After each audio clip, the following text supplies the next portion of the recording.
ಓಂ ಶ್ರೀ ಗುರುಭ್ಯೋ ನಮಃ. ಓಂ ನಮೋ ಕಾಳಿಕಾಯೇ ನಮಃ. ವೀಕ್ಷಕರಿಗೆಲ್ಲ ಶ್ರೀ ಅಂಬಾ ಭವಾನಿ ಜ್ಯೋತಿಷ್ಯಂ ಚಾನಲ್ಗೆ ಆತ್ಮೀಯವಾದಂತಹ ಸ್ವಾಗತ. 2026 ಜೂನ್ ತಿಂಗಳಲ್ಲಿ ಮೇಷರಾಶಿಯವರ ಫಲಗಳು ಹೇಗಿರಲಿವೆ ಎಂಬುದನ್ನು ಇಂದಿನ ಈ ಸಂಚಿಕೆಯಲ್ಲಿ ತಿಳಿದುಕೊಳ್ಳೋಣ. ಮೇಷರಾಶಿಯವರ ಸಂಪೂರ್ಣ ಫಲಗಳನ್ನು ತಿಳಿಯಲು ತಪ್ಪದೇ ಈ ವಿಡಿಯೋವನ್ನು ಲೈಕ್ ಮಾಡಿ, ಹಾಗೆ ನೀವಿನ್ನೂ ನಮ್ಮ ಚಾನಲ್ ಸಬ್ಸ್ಕ್ರೈಬ್ ಮಾಡಿಕೊಳ್ಳದೇ ಇದ್ದಲ್ಲಿ ಈ ಕೂಡಲೇ ಸಬ್ಸ್ಕ್ರೈಬ್ ಮಾಡಿಕೊಳ್ಳಿ. ಈ ಸಂಚಿಕೆಯಲ್ಲಿ ಮುಖ್ಯವಾಗಿ ಮೇಷರಾಶಿಯವರ ಆರೋಗ್ಯ, ಉದ್ಯೋಗ, ವ್ಯಾಪಾರ, ಆರ್ಥಿಕ ವಿಚಾರ ಮತ್ತು ಕುಟುಂಬ ವಿಚಾರಗಳು ಹೇಗಿದೆ ಎಂಬುದನ್ನು ತಿಳಿದುಕೊಳ್ಳಬಹುದು. ಮೇಷರಾಶಿಗೆ ಅಧಿಪತಿ ಕುಜ. ಈ ಮೇಷರಾಶಿಯಲ್ಲೇ ಅಶ್ವಿನಿ ನಕ್ಷತ್ರದ 1, 2, 3, 4ನೇ ಪಾದಗಳು, ಭರಣಿ 1, 2, 3, 4 ಮತ್ತು ಕೃತಿಕಾ ನಕ್ಷತ್ರದ 1ನೇ ಪಾದದೊಂದಿಗೆ ಒಟ್ಟು 9 ನಕ್ಷತ್ರ ಪಾದಗಳಿರುತ್ತವೆ. ಈಗ ತಿಳಿಸುವಂತಹ ಫಲಗಳು ಈ 9 ನಕ್ಷತ್ರ ಪಾದಗಳಿಗೆ ಅನ್ವಯಿಸುತ್ತವೆ. ಮೇಷರಾಶಿಯವರಿಗೆ 12 ವರ್ಷಗಳ ನಂತರ ಗುರುಗ್ರಹವು ನಿಮಗೆ 4ನೇ ಸ್ಥಾನವಾದಂತಹ ಕರ್ಕಾಟಕ ರಾಶಿಯಲ್ಲಿ ಬಲವಾದ ಸ್ಥಾನದಲ್ಲಿರಲಿದ್ದಾರೆ. ನೀವು ಸಾಡೆ ಸಾತಿ ಫಸ್ಟ್ ಫೇಸ್ನಲ್ಲಿದ್ದರೂ ಸಹ ಗುರುಬಲದಿಂದ ಬರ್ತಕ್ಕಂತಹ ರಾಜಯೋಗದಿಂದ ಮತ್ತು ಕುಜನ ಸ್ಥಾನದಿಂದ ಈ ಜೂನ್ ಮಾಸದಲ್ಲಿ ಅತ್ಯುತ್ತಮ ಫಲಗಳನ್ನು ಕಾಣಲಿದ್ದೀರಿ. ಸೊ ನೀವು ಉದ್ಯೋಗದಲ್ಲಿ ಬದಲಾವಣೆ ಬಯಸಿದ್ದಲ್ಲಿ, ಅಥವಾ ಮನೆ ಅಥವಾ ವಾಹನ ಖರೀದಿಸಬೇಕೆಂದಿದ್ದಲ್ಲಿ, ಪ್ರೀತಿಯಲ್ಲಿ ಕನ್ಫ್ಯೂಷನ್ನಲ್ಲಿದ್ದಾರೆ, ಅಥವಾ ವಿದೇಶಿ ಪ್ರಯಾಣ ಮಾಡಲು ಪ್ಲ್ಯಾನ್ ಮಾಡ್ತಿದ್ರೆ, ಸೊ ಹಾಗಿದ್ದಲ್ಲಿ ನೀವು ಈ ವಿಡಿಯೋವನ್ನು ಕೊನೆಯವರೆಗೂ ನೋಡಿದ್ದೇ ಆದಲ್ಲಿ ತಪ್ಪದೇ ನಿಮಗೆ ವ್ಯಾಲ್ಯೂಬಲ್ ಇನ್ಫಾರ್ಮೇಷನ್ ದೊರೆಯುತ್ತದೆ. ಹಾಗಾಗಿ ಸ್ಕಿಪ್ ಮಾಡದೆ ಪೂರ್ತಿ ವಿಡಿಯೋವನ್ನು ನೋಡ್ತಕ್ಕಂತಹ ಪ್ರಯತ್ನವನ್ನು ಮಾಡಿ. ಏನೇ ಆದರೂ ಈ ಜೂನ್ ಗ್ರಹಸ್ಥಿತಿ ಜೂನ್ 2, 2026ರಿಂದ ಈ ಮಾಸ ಪ್ರಾರಂಭದಲ್ಲೇ ಭಾಗ್ಯಾಧಿಪತಿ ಗುರುಗ್ರಹ ಕರ್ಕಾಟಕಕ್ಕೆ ಹೋಗಿ ರಾಜಯೋಗವನ್ನು ಕೊಳ್ಳಿದ್ದಾನೆ. ಇದು ನಿಮ್ಮ ಭಾಗ್ಯಾಧಿಪತಿ 9th ಹೌಸ್ ಲಾರ್ಡ್ ಕೇಂದ್ರ ಸ್ಥಾನದಲ್ಲಿ ಕುಳಿತಿರ್ತಕ್ಕಂತಹ ಒಂದು ಶುಭಗ್ರಹ. ಅದೇ ರೀತಿ ಕುಜಗ್ರಹ ನಿಮ್ಮ ಜನ್ಮರಾಶಿಯಲ್ಲಿ ಬಲವಾಗಿದ್ದು ವೃಶ್ಚಿಕ ಮಹಾಪುರುಷ ಯೋಗವನ್ನು ನೀಡಲಿದ್ದಾನೆ. ಹಾಗೆ ಇನ್ನು ರವಿಗ್ರಹ 2ನೇ ಸ್ಥಾನ ವೃಷಭ ರಾಶಿಯಲ್ಲಿ ಮತ್ತು ನಂತರ 3ನೇ ಸ್ಥಾನಕ್ಕೆ ಬದಲಾಗೋದ್ರಿಂದ ನಿಮಗೆ ಧೈರ್ಯ ಮತ್ತು ಕಾನ್ಫಿಡೆನ್ಸ್ ಹೆಚ್ಚಾಗುತ್ತದೆ ಅಂತ ಹೇಳಬಹುದು. ಶುಕ್ರ ಮತ್ತು ಬುಧ 3ನೇ ಸ್ಥಾನದಿಂದ ನಂತರ ಮಧ್ಯದಲ್ಲಿ ಬಂದು ನಿಮಗೆ ಒಂದು ಕಮ್ಯುನಿಕೇಷನ್ನು, ಸೋಷಿಯಲ್ ಆ್ಯಕ್ಟಿವಿಟಿ ತುಂಬ ಬಲವಾಗಿಸ್ತಾರೆ. ಕೇತುಗ್ರಹ 5ಮ ಸ್ಥಾನದಲ್ಲಿದ್ದಾರೆ.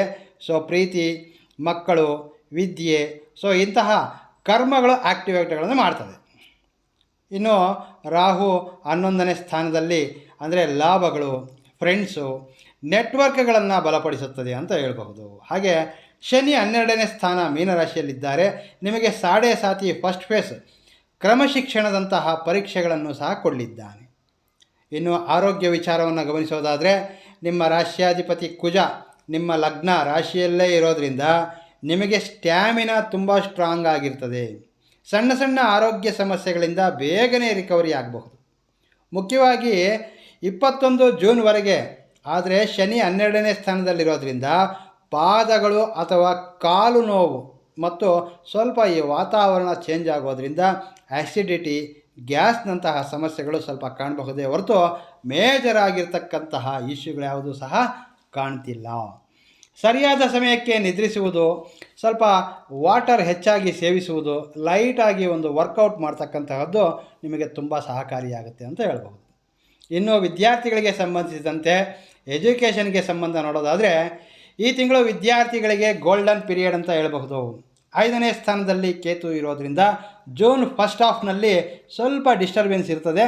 ನನಗೇನು ಬೇಕೆಂಬುದು ತಿಳಿಯದೆ ಕೆಲವೊಂದು ಕನ್ಫ್ಯೂಷನ್ ಎಂಬಂತಹ ಫೀಲಿಂಗ್ಸ್ ಸಹ ಬರಬಹುದು. ಸೊ ಜೂನ್ 15ರ ನಂತರ ರವಿ 9ನೇ ಸ್ಥಾನದ ಮೇಲೆ ದೃಷ್ಟಿ ಇಡೋದ್ರಿಂದ higher education, foreign studies, government exams ಇವುಗಳೆಲ್ಲವೂ ಸಹ ತುಂಬ ಫೇವರಬಲ್ ಆಗಿರ್ತದೆ ಅಂತ ಹೇಳ್ಬೋದು. ಸೊ ಪ್ಲ್ಯಾನ್ ಮಾಡಿ ಡೈಲಿ ಒಂದು ಸ್ಕೆಡ್ಯೂಲ್ ಮೇಲೆ ಓದೋದ್ರಿಂದ ನಿಮಗೆ ಹೆಚ್ಚಿನ ಅನುಕೂಲ ಕೂಡಿ ಬರ್ತದೆ. ಇನ್ನು ವಿದೇಶದಲ್ಲಿ ಅಬ್ರಾಡ್ ಎಜುಕೇಷನ್ ಮಾಡಲು ಬಯಸುವಂತಹ ಸ್ಟೂಡೆಂಟ್ಸ್ಗಳಿಗೆ ಅಪ್ಲಿಕೇಶನ್ ಇರಬಹುದು, ಡಾಕ್ಯುಮೆಂಟ್ಸ್ಗಳೆಲ್ಲವೂ ಸಹ ಇಲ್ಲಿಂದಲೇ ರೆಡಿ ಮಾಡಿಕೊಳ್ಳಬಹುದು. So you can take right decision ಅಂತ ಹೇಳ್ಬೋದು. ಇನ್ನು ವ್ಯಾಪಾರ ಸಂಬಂಧ ಮೇಷರಾಶಿಯವರೊಂದು ಬಿಸ್ನೆಸ್ಸನ್ನು ಗಮನಿಸೋದಾದರೆ, ರಾಹು 11ನೇ ಸ್ಥಾನದಲ್ಲಿದ್ದಾರೆ. ಹೊಸ ಕ್ಲೈಂಟ್ಸು, ಹೊಸ ಕಾಂಟ್ರ್ಯಾಕ್ಟ್ಸು, ಪ್ರಭಾವಿತ ವ್ಯಕ್ತಿಗಳಿಂದ ಬಂದ ಒಂದು ಪರಿಚಯ. ಸೊ ಇವುಗಳಿಂದ ನಿಮಗೆ ಹೆಚ್ಚಿನ ಸಹಕಾರ ಆಗುತ್ತೆ. ಫಸ್ಟು ಈ ಜೂನ್ 20ರ ನಂತರ ಬುಧನು ಕೇಂದ್ರ ಸ್ಥಾನ 4th ಹೌಸ್ಗೆ ಬರ್ತಾರೆ. ಸೊ ಇದರಿಂದ ಬಿಸ್ನೆಸ್ನಲ್ಲಿ ಪ್ಲ್ಯಾನಿಂಗು, ಮಾರ್ಕೆಟಿಂಗು, ಕಮ್ಯುನಿಕೇಷನ್ ಪವರ್ಫುಲ್ಲಾಗಿ 90% ಫಲಗಳು ಪಾಸಿಟಿವ್ ಆಗಿ ಇರ್ತದೆ ಅಂತ ಹೇಳ್ಬಹುದು. ಇನ್ನು ಉದ್ಯೋಗ, ಜಾಬ್, ಕೆರಿಯರ್ ಬಗ್ಗೆ ನೋಡೋದಾದರೆ, ಸೊ ಉದ್ಯೋಗಸ್ಥರಿಗೆ ಜೂನ್ 2ರಿಂದ ಸಾಕಷ್ಟು ಬದಲಾವಣೆಯನ್ನು ಕಾಣಬಹುದು. ಶನಿ ನಿಮಗೆ 10ನೇ ಸ್ಥಾನಾಧಿಪತಿಯಾಗಿ 12ನೇ ಸ್ಥಾನದಲ್ಲಿರೋದ್ರಿಂದ ಸ್ವಲ್ಪ ಹೆಚ್ಚಿನ ಜವಾಬ್ದಾರಿ, ಸ್ವಲ್ಪ ಹೆಚ್ಚಿನ ವರ್ಕ್ಲೋಡು, ನಿದ್ರೆ ಕಡಿಮೆಯಾಗಬಹುದು.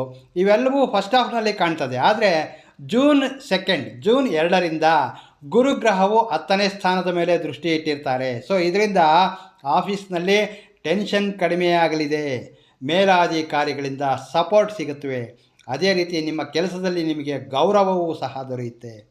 ಹಾಗೆ ಪ್ರಮೋಷನ್ ಇರಬಹುದು, ಕೆಲವರಿಗೆ ಒಳ್ಳೆಯ ಪೋಸ್ಟಿಂಗ್ಸು, ಟ್ರಾನ್ಸ್ಫರ್ನಂತಹ ಅವಕಾಶಗಳು ಸಹ ಬಲಪಡುತ್ತವೆ. ಮುಖ್ಯವಾಗಿ MNC ಮಲ್ಟಿನ್ಯಾಷನಲ್ ಕಂಪನೀಸ್ಗಳಿಂದ, ವಿದೇಶಿ ಕಂಪನಿಗಳಿಂದ ಇಂಪೋರ್ಟ್, ಎಕ್ಸ್ಪೋರ್ಟು, ಸಾಫ್ಟ್ವೇರು, ಕನ್ಸಲ್ಟಿಂಗ್ ಫೀಲ್ಡ್ನಲ್ಲಿರ್ತಕ್ಕಂಥವರಿಗೆ ಈ ಜೂನ್ ತಿಂಗಳು ಹೆಚ್ಚಿನ ಪಾಸಿಟಿವ್ ಫಲಗಳು ನೀಡತಕ್ಕಂತಹ ಸಮಯ ಅಂತ ಹೇಳ್ಬೋದು. ನಿರುದ್ಯೋಗಿಗಳಿಗೆ ಜೂನ್ 2ರ ನಂತರ ಜಾಬ್ ಸರ್ಚ್ ಮಾಡ್ತಾ ಇರ್ತಕ್ಕಂಥವರಿಗೆ ಎಕ್ಸ್ಟ್ರಾ ಒಂದು ಪುಷ್ ದೊರೆಯುತ್ತೆ ಅಂತ ಹೇಳ್ಬೋದು. ಸೊ ಅಪ್ಲಿಕೇಶನ್ಗಳು, ಇಂಟರ್ವ್ಯೂಗಳು, ರೆಫರೆನ್ಸ್ಗಳು, ಹೀಗೆ ಪ್ರತಿಯೊಂದು ತುಂಬ ಆಕ್ಟಿವೇಟ್ ಆಗಿರ್ತವೆ. ಸೊ ನೀವು ಎಷ್ಟೇ ಪ್ರಯತ್ನಿಸಿರೋ ಅಷ್ಟೇ ಬದಲಾಗಿ ನಿಮಗೆ ಉದ್ಯೋಗ ಪಡೆಯುವುದಕ್ಕೆ ಒಂದು ದಾರಿ ಎಂಬುದನ್ನು ಕಾಣಬಹುದು. ಇನ್ನು ಆರ್ಥಿಕ ವಿಚಾರ, ಫೈನಾನ್ಸ್ ವಿಚಾರವನ್ನು ನೋಡೋದಾದರೆ, ಇದಕ್ಕೂ ಮೊದಲು ಸ್ಟ್ರಕ್ ಆಗಿರ್ತಕ್ಕಂತಹ ಹಣ ಅಥವಾ ಡ್ಯೂ ಆಗಿರ್ತಕ್ಕಂತಹ ಪೇಮೆಂಟ್ಸು ಮರಳಿ ಬರ್ತಕ್ಕಂತಹ ಸಾಧ್ಯತೆಗಳು ಬಲವಾಗಿವೆ. ಇನ್ವೆಸ್ಟ್ಮೆಂಟ್ ಇರಬಹುದು, ಹಾಗೆ ಕೆಲವೊಂದು ರಿಟರ್ನ್ಸು, ಚಿಟ್ ಫಂಡ್ಸು, ಇವುಗಳಲ್ಲಿ ಲಾಭ ಗಳಿಸುವಂತಹ ಅವಕಾಶಗಳು ಹೆಚ್ಚಾಗಿವೆ.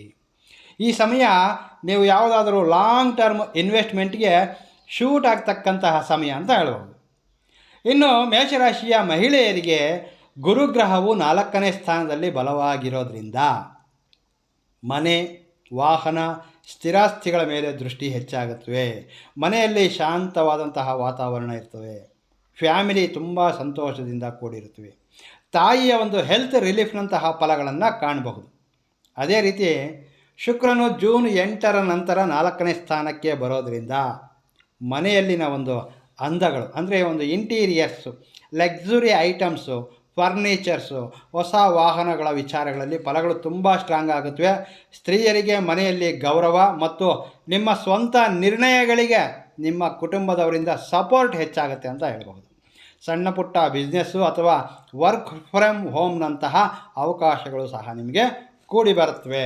ಇನ್ನು ಮೇಷರಾಶಿಯವರ ಪ್ರೇಮ ವಿಚಾರವನ್ನು ನೋಡೋದಾದರೆ, ಕೇತು 5ನೇ ಸ್ಥಾನದಲ್ಲಿದ್ದಾರೆ. ಸೊ ಇದರಿಂದ ಪ್ರೀತಿಯಲ್ಲಿ ಅನುಮಾನ, ಓವರ್ ಥಿಂಕಿಂಗು, ಸೊ ಇದರಿಂದ ಒಂದು ಡಿಸ್ಟೆನ್ಸ್ ಎಂಬಂತಹ ಫೀಲಿಂಗ್ಸ್ ಬರಬಹುದು. ನಿಮ್ಮ ರಾಶಿಯಲ್ಲಿ ಕುಜನು ಇರೋದರಿಂದ ನಿಮ್ಮ ರೆಸ್ಪಾನ್ಸು ವೇಗವಾಗಿ ಮತ್ತು ಮಾತುಗಳಲ್ಲಿ ಸ್ವಲ್ಪ ಹಾರ್ಡ್ನೆಸ್ ಇರಬಹುದು. ಸೊ ಹಾಗಾಗಿ ಕೋಪದಲ್ಲಿ ಯಾವುದೇ ಮೆಸೇಜ್ಗಳನ್ನು ಕಳಿಸಬೇಡಿ. ಬ್ರೇಕಪ್ನಂತಹ ಡಿಸಿಷನ್ಗಳನ್ನು ತೆಗೆದುಕೊಳ್ಳಬೇಡಿ. 70% ಪಾಸಿಟಿವ್ ಫಲಗಳಿರುತ್ತವೆ.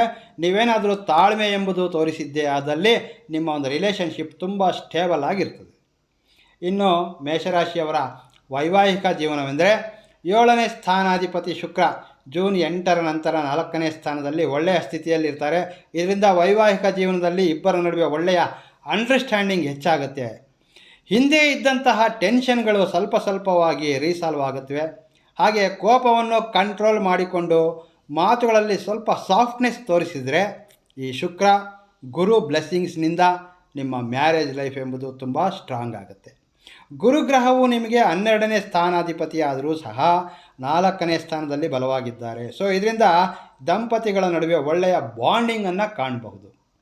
ಇನ್ನು ಸಾಡೆ ಸಾತಿ ಮೇಷರಾಶಿಯವರಿಗೆ ಇದು ಸಾಡೆ ಸಾತಿ ಫಸ್ಟ್ ಫೇಸ್ ಅಂತ ಹೇಳ್ತಾರೆ. ಇದರ ಅರ್ಥ ಶನಿ ನಿಮ್ಮಲ್ಲಿ ಡಿಸಿಪ್ಲಿನ್, ಶ್ರಮ, ಪೇಷನ್ಸ್ ಹೆಚ್ಚಾಗಲು ಶನಿ ಕೆಲವೊಂದು ಜೀವನದಲ್ಲಿ ನಿಮಗೆ ಕೆಲವೊಂದು ಪರೀಕ್ಷೆಗಳನ್ನು ಕೊಡ್ತಾನೆ. ಸೊ ಕೆಲವೊಂದು ರೆಮಿಡೀಸ್ ಫಾಲೋ ಮಾಡೋದ್ರಿಂದ ಶನಿಯ ಕೃಪೆಗೆ ಪಾತ್ರರಾಗಬಹುದು. ಪ್ರತಿದಿನ ಶನೇಶ್ವರನ ಬೀಜಮಂತ್ರಗಳನ್ನು ಪಠಿಸೋದು ಅಥವಾ ಶನಿವಾರದಂದು ಕರಿಎಳ್ಳು ಅಥವಾ ಎಳ್ಳೆಣ್ಣೆಯನ್ನು ದೇವಾಲಯಕ್ಕೆ ದಾನವಾಗಿ ನೀಡುವುದು, ಹನುಮಾನ್ ಚಾಲಿಸ ಓದುವುದು, ಇದರಿಂದ ಇನ್ನೂ ಹೆಚ್ಚಿನ ಶುಭ ಫಲಗಳನ್ನು ಪಡೆದುಕೊಳ್ಳಬಹುದು. ಇವುಗಳಿಂದ ಶನಿಯಿಂದ ಬರ್ತಕ್ಕಂತಹ ದೋಷಗಳನ್ನು ಸರಳಪಡಿಸಿಕೊಳ್ಳಬಹುದು ಮತ್ತು ಗುರುವಿನಿಂದ ಬರ್ತಕ್ಕಂತಹ ರಾಜಯೋಗದ ಫಲಗಳನ್ನು ಮ್ಯಾಕ್ಸಿಮಮ್ ಪಡೆಯಲು ನಿಮಗೆ ಸಹಕಾರಿಯಾಗುತ್ತವೆ. ಇನ್ನು ಟೋಟಲಿ ಹೇಳೋದಾದರೆ, ಗುರುವು ಬಲವಾದ ಸ್ಥಾನದಲ್ಲಿದ್ದಾರೆ, ಕುಜ ವೃಶ್ಚಿಕ ಯೋಗದಲ್ಲಿದ್ದಾರೆ, ಶನಿ ಶಾಡೆ ಸಾತಿ ಮೊದಲ ದಶದಲ್ಲಿ ಪರೀಕ್ಷೆಗಳನ್ನಿಟ್ಟರೂ ಸಹ ನಿಮಗೆ ಲೈಫ್ನಲ್ಲಿ ಹೊಸ ಚಾಪ್ಟರ್ ಓಪನ್ ಆಗಲಿದೆ ಅಂತ ಹೇಳಬಹುದು. ಮುಖ್ಯವಾಗಿ ಈ ತಿಂಗಳಲ್ಲಿ ನೀವು ಮಾಡಬೇಕಾಗಿರೋದು ಏನಂದರೆ, ಕೋಪ ಕಡಿಮೆ ಮಾಡಿಕೊಳ್ಳುವುದು, ಲಾಂಗ್ ಟರ್ಮ್ ಪ್ಲಾನ್ಗಳ ಮೇಲೆ ಫೋಕಸ್ ನೀಡುವುದು, ಶನಿ ಪರಿಹಾರಗಳನ್ನು ರೆಗ್ಯುಲರ್ ಆಗಿ ಮಾಡ್ತಕ್ಕಂತಹದ್ದು, ಸ್ಟಡಿ, ಕೆರಿಯರು, ಇನ್ವೆಸ್ಟ್ಮೆಂಟ್ಸ್ಗಳ ಮೇಲೆ ಸೀರಿಯಸ್ ಆಗಿ ಟೇಕಪ್ ಮಾಡ್ತಕ್ಕಂತಹದ್ದು, ಇದು ಬಹಳ ಮುಖ್ಯ. ಇನ್ನು ಮೇಷರಾಶಿಯವರ ಈ ಒಂದು ಫಲಗಳ ವಿಶ್ಲೇಷಣೆ ನಿಮಗೇನಾದರೂ ಇಷ್ಟವಾದಲ್ಲಿ ತಪ್ಪದೇ ವಿಡಿಯೋವನ್ನು ಲೈಕ್ ಮಾಡಿ. ಹಾಗೆ ನಿಮ್ಮ ರಾಶಿ ಮತ್ತು ನಿಮ್ಮ ಒಂದು ಸಿಚುಯೇಷನ್ ಏನೆಂಬುದನ್ನು ಕಾಮೆಂಟ್ ಮಾಡಿ. ಮುಂದಿನ ಸಂಚಿಕೆಯಲ್ಲಿ ಭೇಟಿಯಾಗ್ತೇನೆ. ನಮಸ್ಕಾರ. ಸರ್ವೇ ಜನೋ ಸುಖಿನೋ ಭವಂತು.